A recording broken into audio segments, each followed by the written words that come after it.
Antes he mencionado que la política fiscal sigue siendo expansiva y que eso está sosteniendo. Es que España, si no llega a ser por la política fiscal expansiva, en el segundo semestre del año pasado probablemente habría entrado en recesión.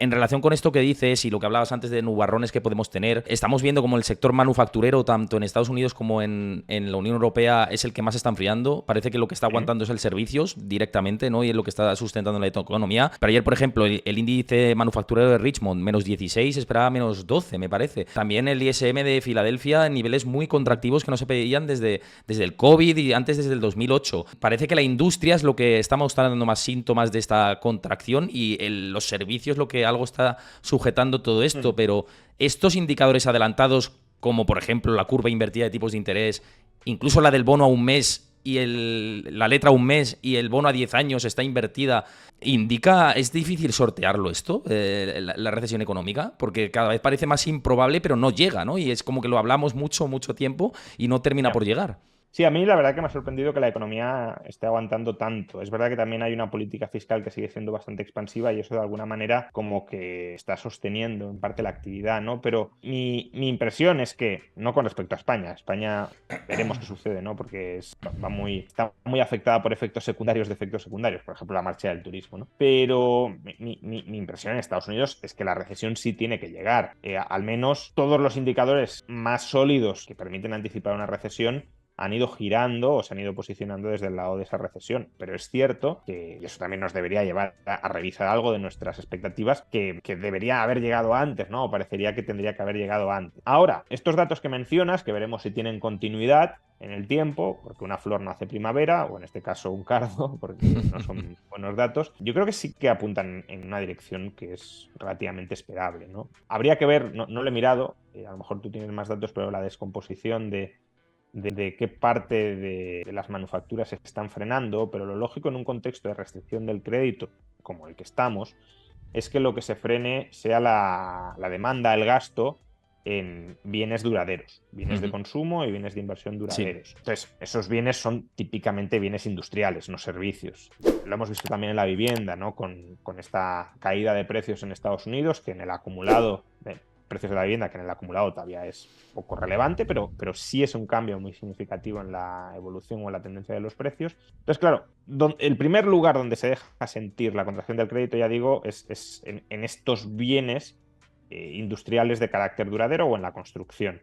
Y luego, por efecto multiplicador, la demanda de estos bienes cae, la contratación en estos sectores se reduce o empiezan los despidos o hay perspectivas de que pueden llegar los despidos y eso contrae el gasto en otros sectores, básicamente servicios, de los implicados en producir estos bienes cuya demanda está cayendo. De momento, los servicios, por tanto, no se tienen por qué ver afectados porque todavía no ha llegado la ronda de ajustes del gasto que sí estamos empezando a ver en el sector industrial, pero, digamos, en un ciclo típico sí cabría esperar que terminen llegando. Pero ya digo, este ciclo, bueno, nunca un ciclo sigue un patrón absolutamente perfecto, ¿no? Pero que sí es especialmente atípico quizá en que se están retrasando mucho las cosas. Pero esto que estamos viendo sí puede entrar bastante bien en el guión de lo que cabría esperar de un ciclo económico.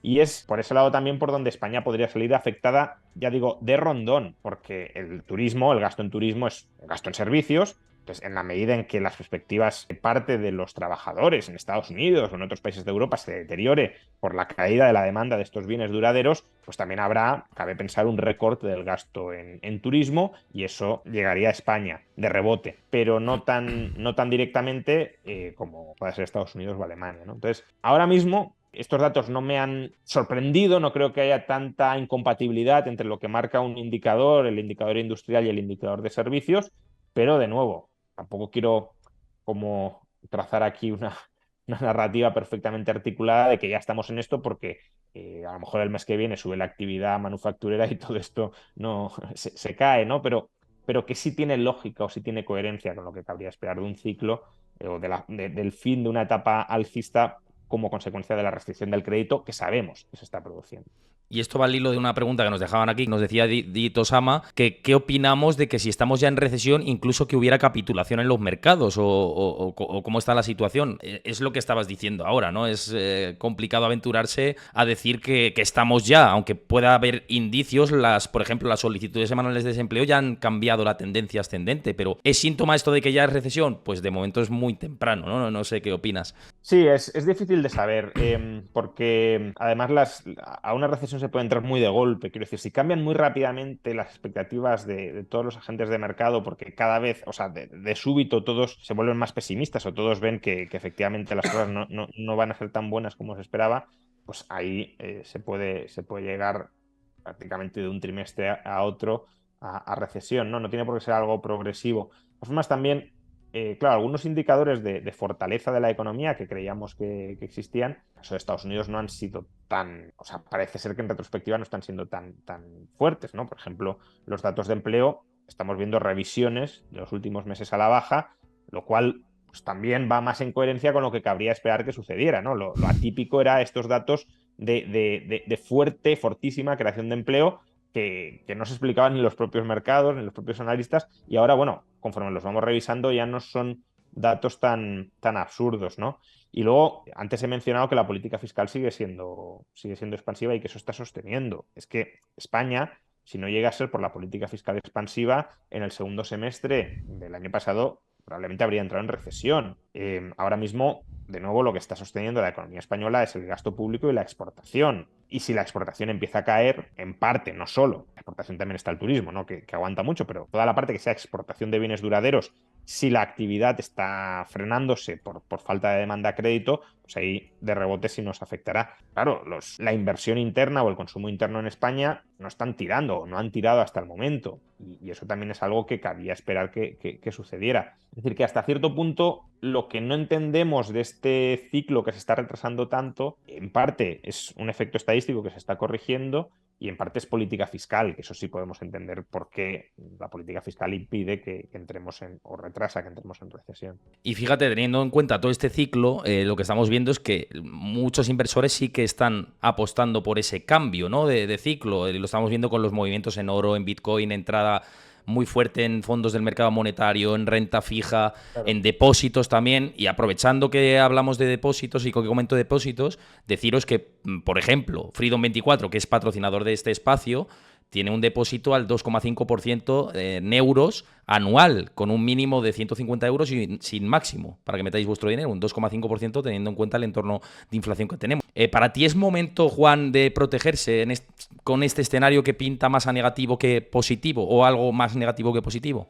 Bueno, a ver, al final, cuando uno tiene dudas o cuando hay incertidumbre, la apuesta lógica, en parte, no digo para la totalidad de la cartera, ni mucho menos, es la liquidez. Entonces, cuantas mayor sea tu duda, pues más peso le has de dar a la liquidez, ¿no? La ventaja quizá en el contexto actual, para el inversor me refiero, es que la liquidez, por la necesidad de luchar contra la inflación, está muy bien remunerada. Es un contexto en el que invertir en liquidez casi renta tanto como invertir en activos y líquidos y que se espera que sean o que generen ganancias futuras, ¿no? Entonces, bueno, no, yo creo que no hay que desdeñar en absoluto la inversión en liquidez, salvo que uno tenga muy claro qué va a pasar, pero si en función de los datos que va recibiendo dice, uy, aquí me surgen estas dudas, estos nubarrones, estas incertidumbres, pues bueno, si cuanto más incierto estés o menos cierto tengas el panorama, probablemente más peso le has de dar a la liquidez. ¿En qué opción? Pues bueno, eso ya depende de en qué horizonte quieras disponer de tu liquidez. Claro, si de algún modo apuestas por mantener una parte de tu cartera en situación líquida para el largo plazo, que no es como se suele entender la liquidez, pero bueno, pues liquidez es disponibilidad inmediata, pero esta parte de mi cartera quiero que se mantenga estable su valor, pero no necesariamente frente a volatilidades a corto plazo, sino frente a riesgos muy diversos en el muy largo plazo. Pues a lo mejor ahí tiene sentido apostar por el oro o incluso, con muchos matices o cautelas, por Bitcoin, ¿no? Ahora, si uno quiere tener liquidez para tener la disponibilidad inmediata, por ejemplo, si hay una corrección muy fuerte en el mercado bursátil, poder entrar a comprar, pues tiene más sentido un fondo monetario o depósitos de ciertos bancos o de ciertas entidades financieras que no estén atrapadas. Ese es el problema de muchos bancos, España, por ejemplo, o en Estados Unidos, motivo por el cual están ofreciendo una remuneración escasa, ¿no? Que es que están atrapados en inversiones a largo plazo que han hecho en un entorno de tipos de interés muy bajos y por tanto tampoco pueden remunerar demasiado el pasivo sin deteriorar su cuenta de resultados. Pero bueno, hay otras entidades que no están tan atrapados en esa, o que no están atrapados en esas inversiones de largo plazo y que por tanto como un fondo monetario a día de hoy, pues oye, si yo invierto a corto, la remuneración de las inversiones a corto ha subido y yo le pido a la gente que me financie vía un depósito para invertir en esos pasivos, por ejemplo, deuda pública a corto plazo, que está ofreciendo unos tipos muy altos. Por tanto, tú me financias a mí, yo invierto en estos pasivos y compartimos en parte la rentabilidad. Bueno, pues creo que tiene bastante sentido hacerlo a través de una entidad financiera o hacerlo directamente comprando esos activos o a través de un fondo monetario o de opciones similares, pero sí, si uno tiene incertidumbre, pues liquidez y liquidez en entidades que cuiden su liquidez, no en entidades que la deterioren, claro.